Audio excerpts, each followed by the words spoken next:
सतनाम सतनाम साहिब बलबीर।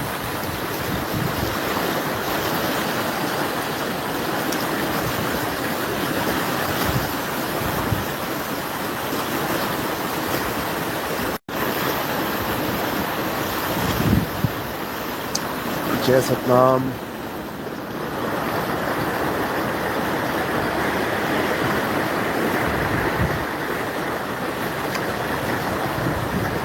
तो परमात्मा की कृपा से,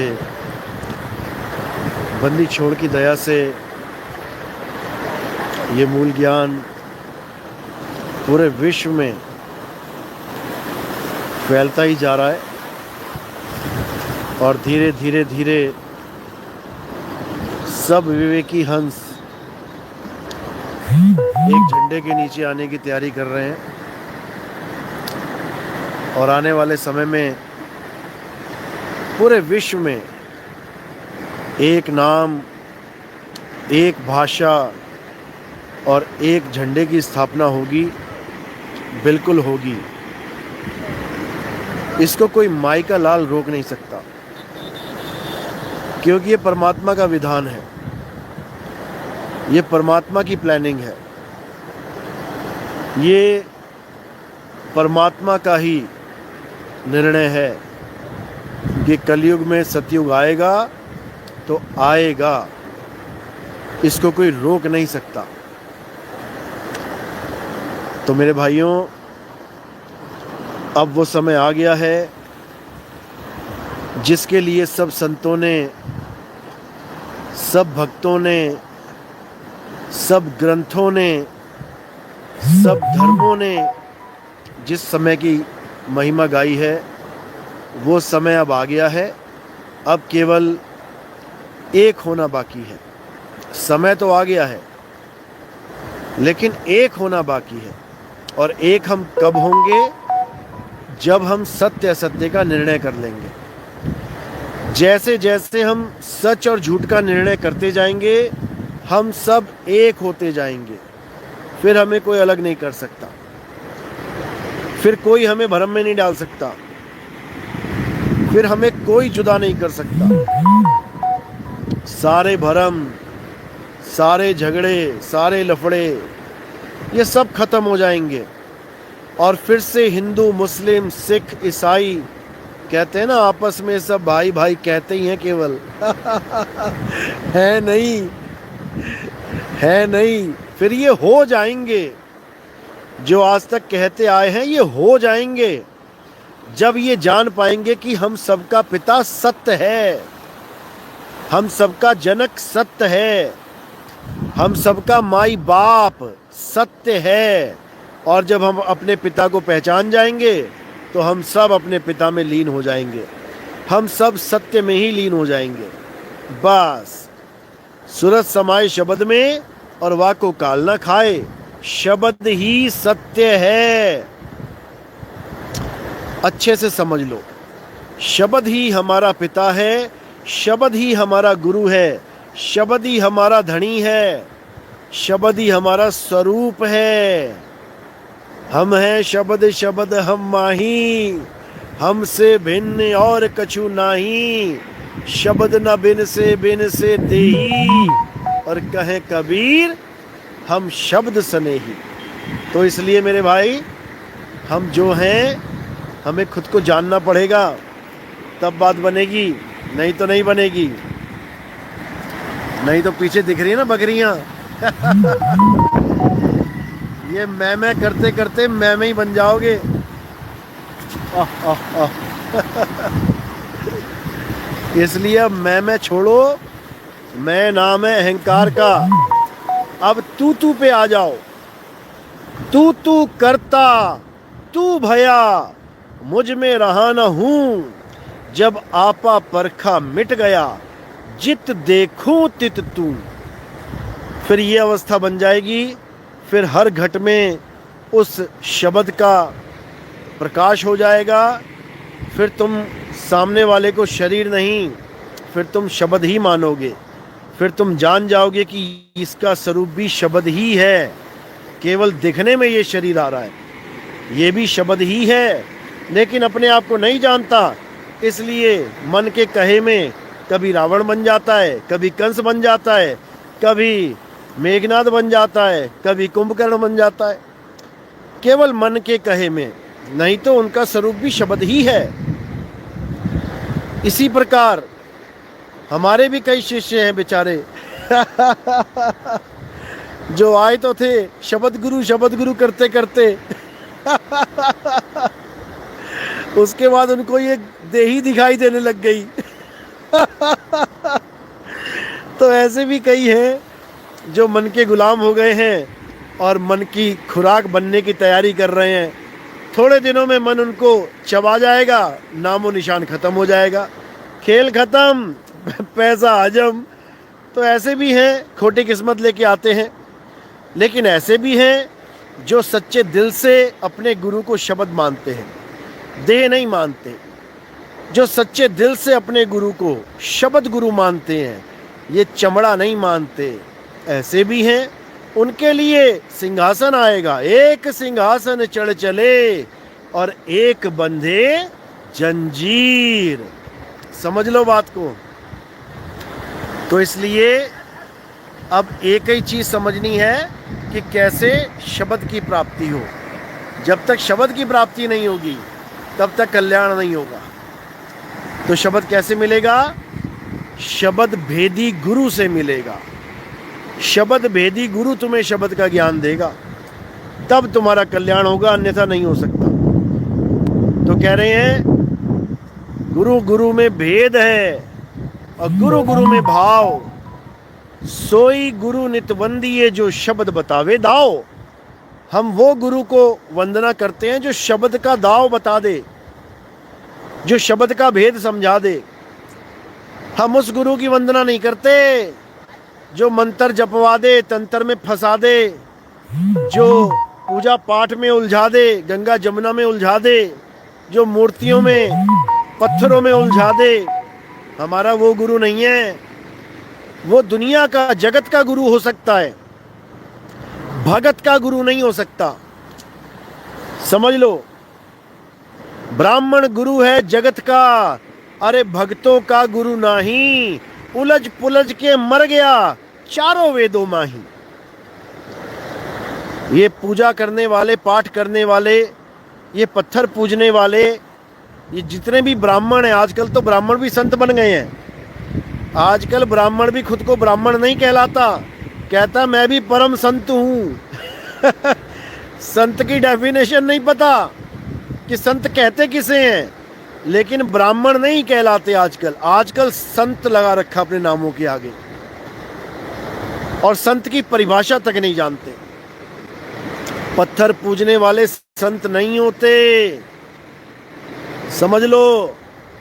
जो तुम कहते हो कि बिना साकार के निराकार नहीं मिल सकता, साकार की तो पूजा करनी पड़ेगी, साकार के पैर छूने पड़ेंगे।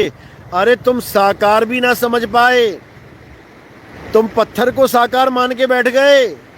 साकार इस काया को बोला गया है, काया को। जीवित काया की पूजा साकार पूजा है।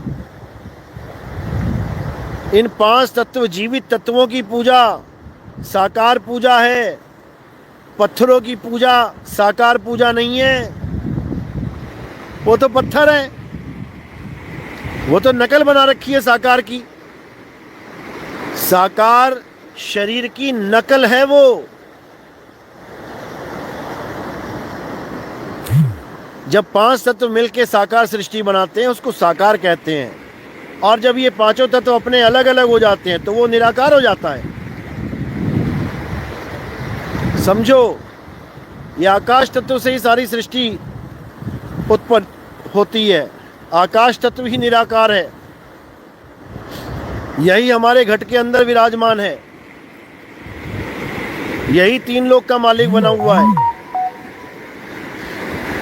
इसी को निराकार और साकार की भक्ति कहते हैं। शरीर को पूज लो, चाहे आकाश में घूम लो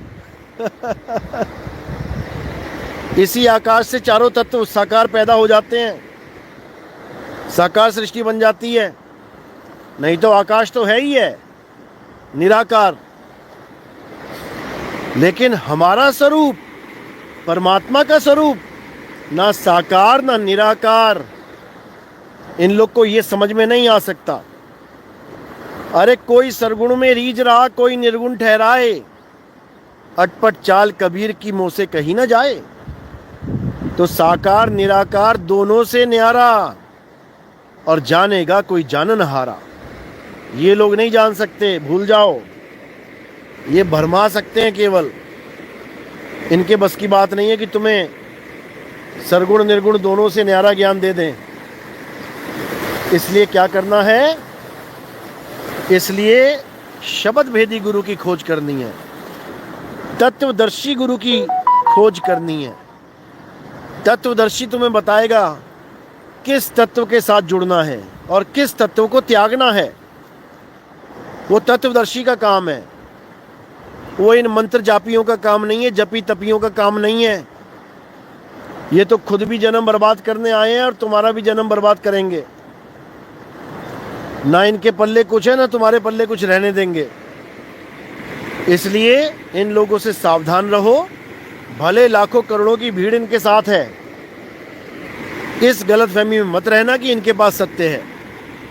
जैसे लाखों करोड़ों की भीड़ इकट्ठी करके बैठे हैं, यही सब 84 में जाएंगे। फिर लाखों करोड़ों की मुर्गियां इकट्ठी होंगी बुचड़ खाने में जाने के लिए तैयार। लाखों करोड़ों बकरे होंगे कटने के लिए तैयार। तो अगर जाना ही है 84 में तो शौक से जाओ, लेकिन अगर मालिक ने कुछ बुद्धि विवेक दिया है तो मेरे भाई ज्ञान को समझो, सत्संग को समझो, सत्य का संग करो, असत्य का संग मत करो। असत्य को त्यागना है, असत्य से दूर होना है, समझ लो। लेकिन ये जल्दी समझ में नहीं आता है। मन्नतें पूरी करवा लो, घर में शांति हो जाए, बकरा कटवा लो, बेटे को नौकरी लग जाए, मुर्गी कटवा लो, ये बातें जल्दी समझ में आ जाती हैं। 2 मिनट लगता है समझने में।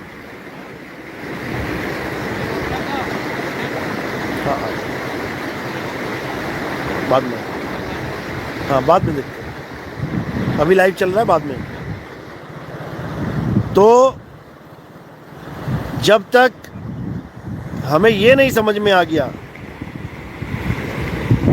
कि आखिर हमारे जीवन का मकसद क्या है, तब तक ये लोग ऐसे ही तुम्हें बेवकूफ़ बनाते रहेंगे, भरमाते रहेंगे।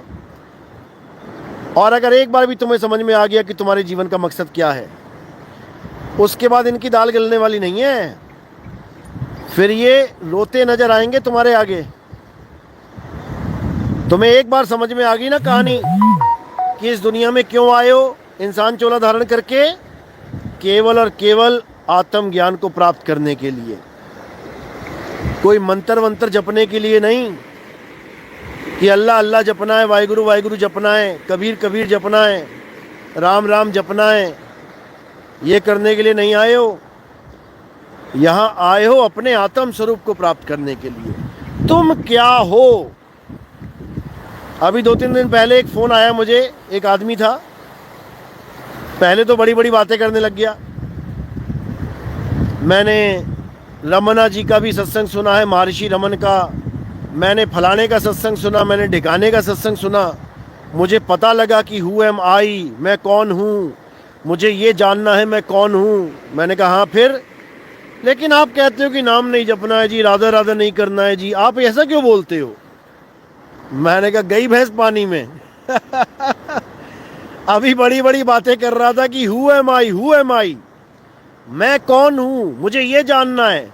तो क्या यू आर राधा? क्या तुम राधा हो? तुम्हें खुद को जानना है कि राधा को जानना है? पहले ये बता दो।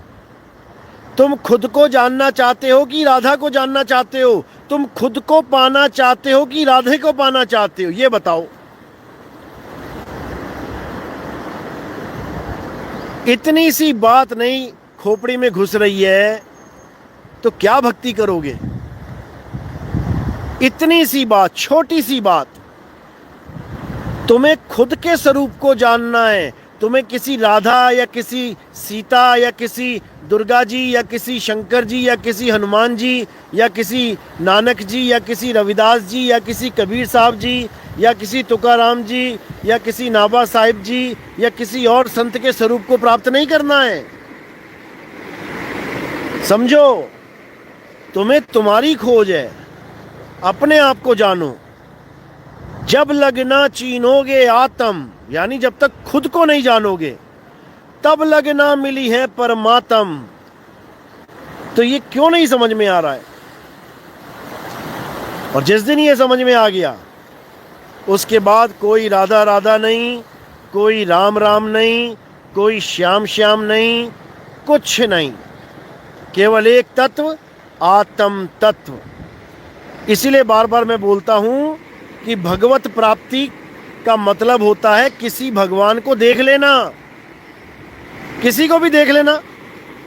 कोई राम जी तुम्हारे सामने आके खड़े हो गए, कोई शंकर जी तुम्हारे सामने आके खड़े हो गए, दुर्गा माता तुम्हारे सामने आके खड़ी हो गई, कोई नंदी महाराज तुम्हारे आगे खड़े हो गए, इंद्र भगवान तुम्हारे आगे खड़े हो गए, कोई कामदेव तुम्हारे आगे खड़े हो गए, कोई सूर्यदेव तुम्हारे सामने खड़े हो गए। ये भगवत प्राप्ति है।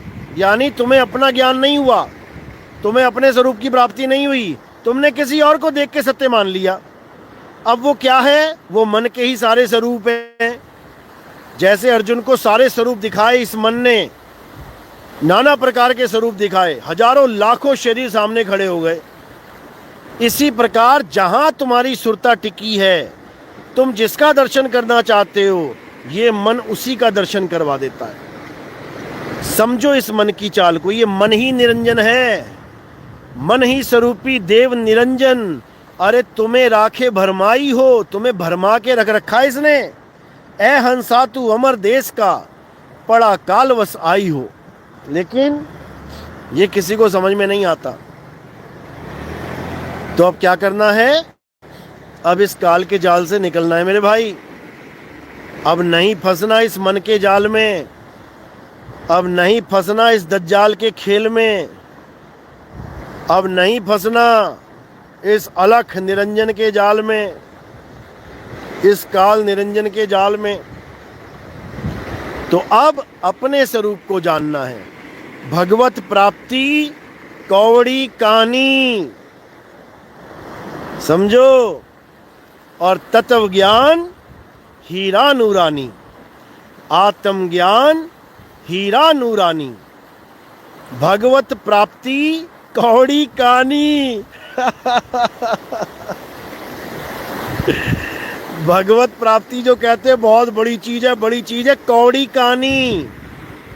हमारे देश में कौड़ियां चलती थी पहले, कहते हैं 2 कौड़ी की औकात नहीं तेरी। एक तो हो गई 2 कौड़ी जो चलेगी, एक कौड़ी कहानी जो कहानी है चलेगी भी नहीं। यानी एक तो सिक्का है, सिक्का चलेगा लेकिन खोटा सिक्का, वो चलेगा नहीं। तो भगवत प्राप्ति करवाने वाले संत ये कौड़ी कहानी लेके घूम रहे हैं, और आत्म ज्ञान देने वाले संत ये हीरा नूरानी लेके घूम रहे हैं। अभी नहीं समझ में आएगा, जब जीवन खत्म हो जाएगा और सामने भगवान की जगह शैतान खड़ा हो जाएगा, तब समझ में आएगा। क्योंकि जिसको तुम भगवत प्राप्ति समझ रहे हो वो निरंजन का खेल है। वो निरंजन ने बेवकूफ बना दिया तुम्हें। वो निरंजन किसी का भी रूप धारण कर सकता है, जैसा तुम चाहो वैसा रूप धारण कर सकता है। वो कभी ब्रह्मा बन जाएगा, कभी विष्णु जी बन जाएगा, कभी शंकर जी बन जाएगा, तुम्हारे सामने खड़ा हो जाएगा आके, और तुम सोचोगे मुझे ब्रह्मा जी मिल गए, विष्णु जी मिल गए। जब अर्जुन के सामने खड़ा हुआ तो सारी दुनिया को चबाने लगा, गाजर मूली की तरह। अर्जुन देख के हैरान कि भगवान, ये आप कृष्ण जी तो नहीं हो सकते, कौन हो आप? सवाल करता है अर्जुन, आप कौन हो? तब वो ये नहीं कहते मैं कृष्ण हूं, यशोदा का नंद लाला। वो कहते हैं सारी दुनिया का नाश करने वाला मैं काल हूं, मैं हूं काल, देख ले अच्छे से। इस संसार के हर प्राणी का कत्ल मैं करूंगा, चबा चबा के। सारी दुनिया के आदमी उसके मुंह में जाने लगते हैं। अर्जुन देख के कांपने लगता है, डर के मारे हालत खराब हो जाती है उसकी। कहता है महाराज मैं अपने आप में शांत नहीं हो पा रहा हूँ, मैं एकाग्रता नहीं बना पा रहा हूँ, मैं डर के मारे मेरी हालत खराब है। सारी दुनिया के जीव आपके मुंह के अंदर उड़ते हुए जा रहे हैं और दूसरे ही मुख से हजारों लाखों शरीर आप पैदा कर रहे हैं। कौरवों की सेना, अधर्मियों की सेना आपके मुंह में प्रवेश कर रही है। हमारे प्रमुख योद्धा भी, यानी हमारी भी सारी पार्टी आपके मुंह में जा रही है। आप अधर्मियों को तो मार ही रहे हो, धार्मिक पुरुषों का भी कत्ल कर रहे हो। समझो बात को, अधर्मियों को तो मारो मारो, धार्मिक को भी चबा रहे हो। कैसे प्रभु हो आप? ये निरंजन है, निरंजन। समझ लो, जैसा चाहे वैसा रूप धारण कर लेता है। अर्जुन कहता मुझे ये डरावना रूप और नहीं देखना है। कहता कोई बात नहीं, तुम्हें हम चतुर्भुज रूप दिखा देते हैं, शांति प्रिय रूप दिखा देते हैं। 4 भुजाओं वाले विष्णु जी का रूप दिखा दिया। बताओ, अरे रूप बदलना बहरूपियों का काम होता है। समझो, सत्य वो है जो अपरिवर्तनशील है। गीता में डेफिनेशन पढ़ो सत्य असत्य की। हे अर्जुन, जो जन्मे और मर जाए वो असत्य है, जो पल पल रूप बदले वो असत्य है, जो सदा एक रस ना रहे वो असत्य है। तो अर्जुन के सामने ही रूप बदले जा रहे हैं, तो वो सत्य कैसे हो गए? वो असत्य है। सत्य क्या है? हे अर्जुन, आत्म तत्व ही सत्य है। ये आत्मा सत्य है। आत्मा को ना तो कोई जल भिगो सकता है, ना इसको कोई अग्नि जला सकती है, ना वायु इसको सुखा सकती है, ना कोई अस्त्र शस्त्र इसको काट सकता है। ये आत्मा सदा से था, सदा है, सदा रहेगा।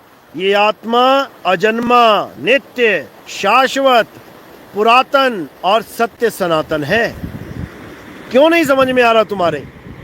पढ़ पढ़ के गीता तुम्हारा जन्म बीता और तुम्हें इतना भी ना समझ में आया। खाना तो तरबूज, खा बैठे पपीता। समझो, जो तरबूज खा के आनंद आता और तुम पपीता खा के बैठ गए कच्चे वाला। हद हो गई है। तो भाई अब सत्य को जानो। सत्य एक था, एक है, एक रहेगा। वो ना तो कोई बदल सका और ना ही कोई बदल पाएगा। बस हम सत्य को जान नहीं पा रहे हैं। दिक्कत इतनी सी है, जिस दिन सत्य को पहचान लिया सारे खेल सुलझ जाएंगे, सारी कहानी सुलझ जाएगी, कोई भेद नहीं रह जाएगा, कोई दिक्कत नहीं रहेगी, सब ओके हो जाएगा, सब एक हो जाएंगे। समझो बात को।